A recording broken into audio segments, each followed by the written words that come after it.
stopped and turned around and thought about it, you say, oh my God, what have I just done? We call mistakes. But sometimes the sin is the mistake that we make.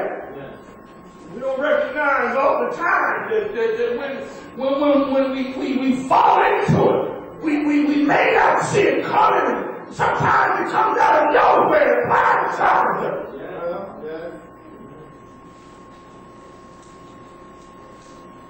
Sometimes we trip up and fall over something. Oops.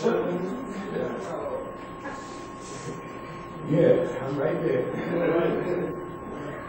It was a mistake. Sure it was. But it was also sinful. But then he says, well, I do not do what I want.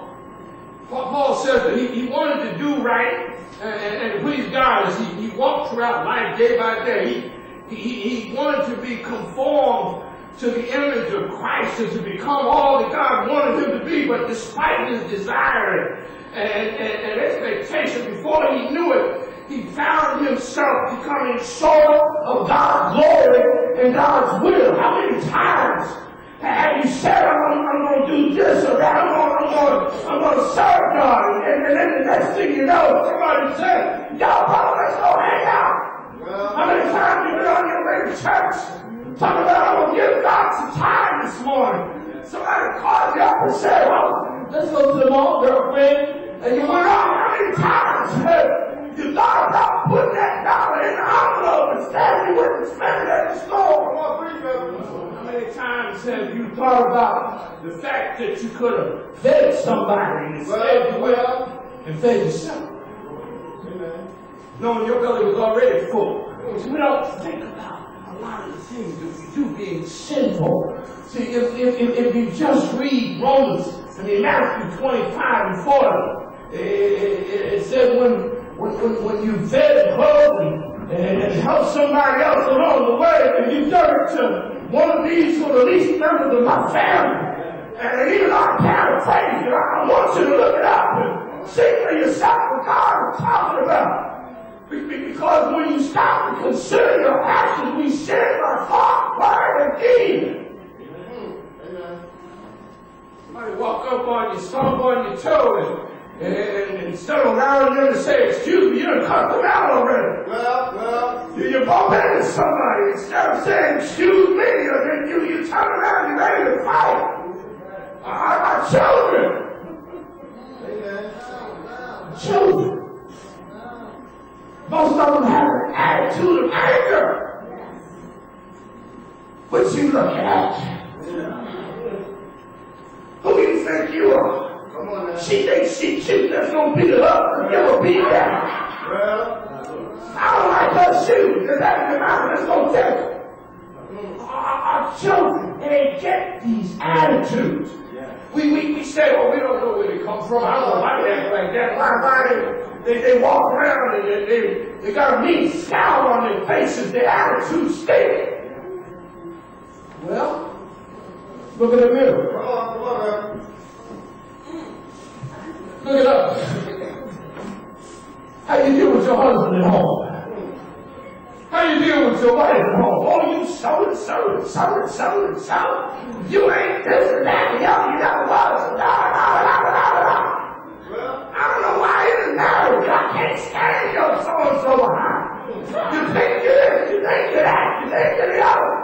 Girl, get out there, dear. No, it ain't gonna get no better.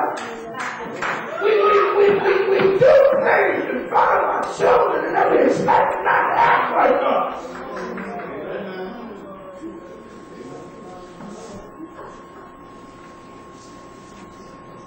He wanted to be conformed to the image of Christ. But despite his desire and expectation, before he knew it, he found himself falling short of God's glory and God's will. And we often do that quite a bit.